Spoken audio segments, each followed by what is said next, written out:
जिंकून आपल्या भारताचं नाव मोठं करणारे व्यक्तिमत्व आज आपल्याला प्रमुख पाहुणे म्हणून लाभले हे खरंच आपले मोठे भाग्य आहे। आजच्या आपल्या प्रमुख पाहुण्या डॉक्टर शर्वरी इनामदार मॅम यांचा परिचय दिशा गुरव यांनी करून द्यावा अशी मी त्यांना विनंती करते।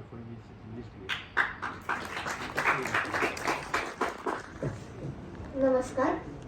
लहरों से डरकर नौका पार नहीं होती और कोशिश करने वालों की कभी हार नहीं होती या उक्तीला साजेसं असं जिवंत उदाहरण आज आपल्या समोर आहे आणि त्या म्हणजे डॉक्टर शर्वरी इनामदार। आज आपल्या कार्यक्रमाला प्रमुख अतिथी म्हणून लाभलेल्या डॉक्टर शर्वरी वैभव इनामदार या एक आयुर्वेदिक डॉक्टर व आहार तज्ञ आहेत। आहार आयुर्वेद नावाचे क्लिनिक त्या सदाशिव पेठ पुणे येथे सध्या चालवत आहेत। डॉक्टर शर्वरी इनामदार या दोन टीनेजर मुलांची आई असून त्या अनेक तरुण तरुणींचे प्रेरणास्थान आहेत। तसेच diabetes, pre diabetes, high blood pressure, muscle gain, sports nutrition या क्षेत्रातील त्यांचे काम उल्लेखनीय आहे। त्यांना मिळालेले किताब आणि पदवी पुढील प्रमाणे: multiple times national champion and national record holder, open Asian champion Istanbul, Turkey 5 gold medals, Strong Woman of India title winner in Open, Classic, Equipped and Master all categories. Over 9 times Strong Woman of Maharashtra and counting multiple times Strong Woman of Pune. Asia, Pacific, Africa, Hong Kong, 3 gold and 2 silver medals. Strong Woman of Asia, Pacific, Africa title winner. आणि नुकत्याच झालेल्या Mongolia येथील स्पर्धांमध्ये देखील त्यांनी घवघवीत यश संपादन केलं आहे। त्या स्पर्धा म्हणजे classic world champion Mongolia and equipped world champion Mongolia, 5 gold and 1 silver medal at world championship. तरुण तरुणींनी त्यांचा आदर्श घेऊन या अशा क्षेत्रांमध्ये उल्लेखनीय कामगिरी करण्यासाठी त्यांनी बिबेवाडी येथे कोड ब्रेकर नावाची एक व्यायामशाळा स्थापण्यासाठी सहाय्य केले आणि या त्या जिमच्या संचालिका आहेत। तसेच Brut India, TV9 Marathi, BBC Marathi, Zee TV, Better India या अशा अनेक चॅनल्सवर त्या झळकल्या असून त्या अशा या प्रेरणादायी वुमनची ही छोटीशी ओळख। धन्यवाद। धन्यवाद। मी डॉक्टर शर्वरी इनामदार मॅम यांना विनंती करते त्यांनी विद्यार्थ्यांना मार्गदर्शन करावे। वरती काय म्हणते बाल्कनी? पोचतोय का आवाज? मला सांगा, कला आणि क्रीडा या दोन याच्यामध्ये पार्टिसिपेट केलेले किती जण होते तुमच्यापैकी? हात वर कराल? तरी पण मला हात वर हवाय।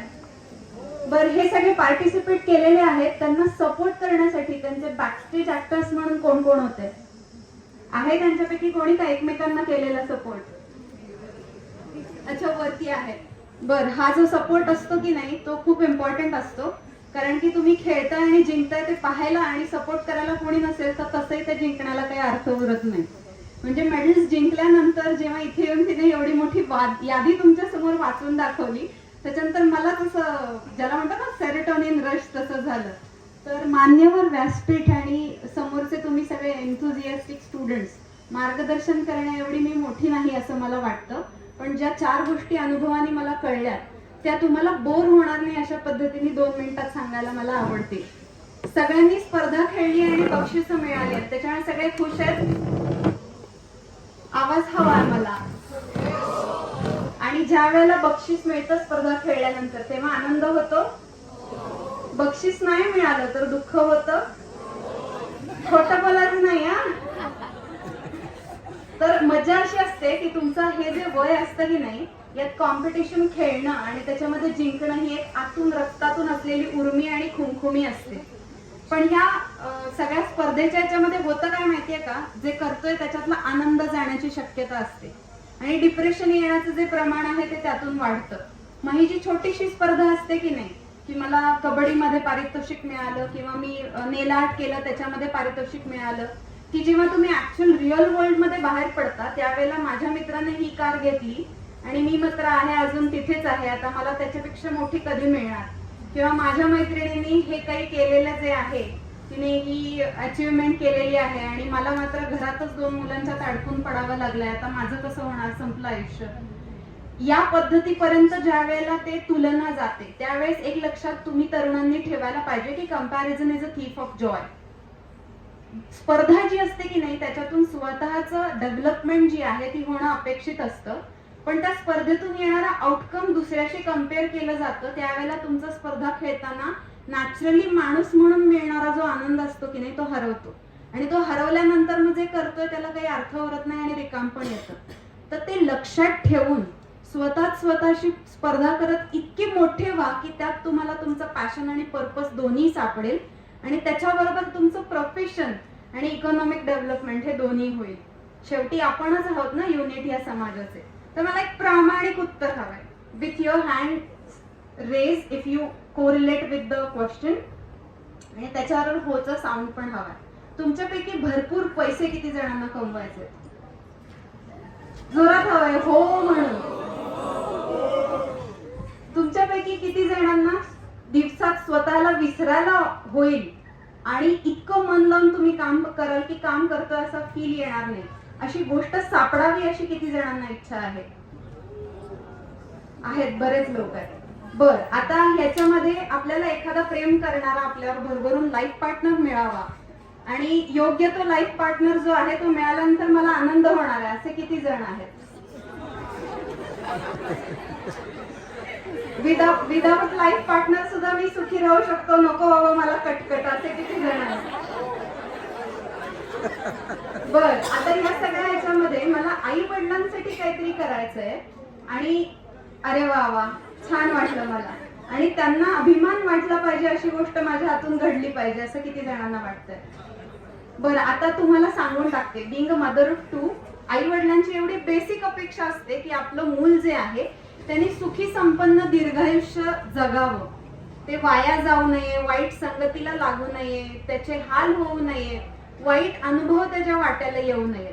आता हे त्यांची तुमच्याकडून जर अपेक्षा असेल किंवा त्यांना तुमच्यासाठी हे अपेक्षित असेल, तर त्याचा आजच्या प्राइस डिस्ट्रीब्युशनशी संबंध काय?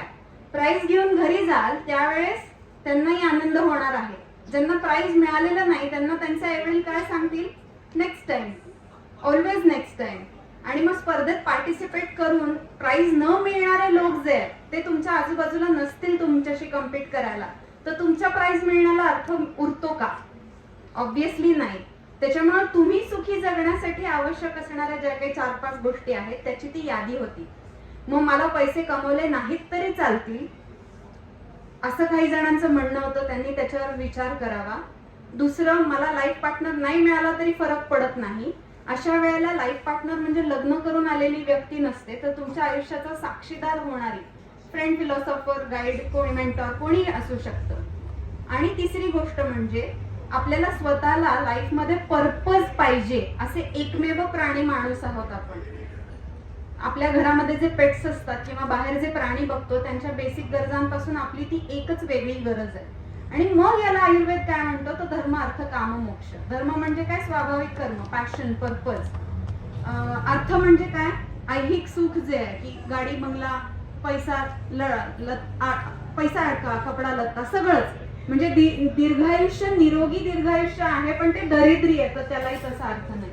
आणि बेटर नेक्स्ट जनरेशन, विचारांनी आणि संस्कारांनी समृद्ध असणारी पुढची पिढी, हे काम आहे. आणि फायनल एनलायटनमेंट जी आहे तो मोक्ष आहे. तर या सगळ्या खूप डीप गप्पा झाल्या, पण यातून अपेक्षित काय आहे? तर आयुष्य भरभरून मजेत जगा. आणि फॉर्च्युनेटली ते जगण्यासाठीचे जे प्लॅटफॉर्म्स आहेत, म्हणजे अभ्यासके अभ्यास किंवा रात्री जागून मोबाईल गेम्स किंवा व्हर्च्युअल वर्ल्ड जे आहे त्याच्यात अडकणं, ह्याच्यातून बाहेर काढण्याचं काम तुमचे ट्रस्टीज, शिक्षक, तुमचे मार्गदर्शक हे करतायत आणि तुम्हाला वेगवेगळ्या स्पर्धांमध्ये भाग घेण्यासाठी प्रोत्साहित करतायत. मॅडमना भरून आलं होतं की 2 वर्ष तुमच्यासाठी काही स्पर्धा आणि गॅदरिंग्स घेता आली नाहीत. त्यांना किती आनंद झाला असेल की तुम्ही भरभरून त्याच्यामध्ये पार्टिसिपेट केलं. तर तुमचे आई वडील आणि शिक्षक हे खरंच तुमचं हित जे आहे ते प्रायोरिटीवर ठेवून तुमच्यासाठी प्रयत्न करत असतात. त्याच्यामुळे खूप मोठे व्हा, खूप यशस्वी व्हा, मिळालेलं यश सेलिब्रेट करा आणि पुढच्या कामाला लागा, ज्याच्यामध्ये आयुष्य घडणं ही जी गोष्ट आहे ही इम्पॉर्टंट असेल more than anything else. Thank you for having me. मला इथे येऊन छान वाटलं तुम्हाला सगळ्यांना भेटून, आणि कार्यक्रम करूया बक्षिसाचा. थँक्यू. बाय. धन्यवाद मॅम. मॅम, मी तुम्हाला सर्व विद्यार्थ्यांकडून आश्वासन देते की आम्ही कुठल्याही स्पर्धेत सहभागी होताना त्या स्पर्धेतील आनंद कधीच हरवू देणार नाही. आणि आम्ही ती प्रत्येक गोष्ट एन्जॉय करून त्याच्यात आम्ही बक्षीस मिळवण्याचा नक्कीच प्रयत्न करू. आजचे आपले दुसरे प्रमुख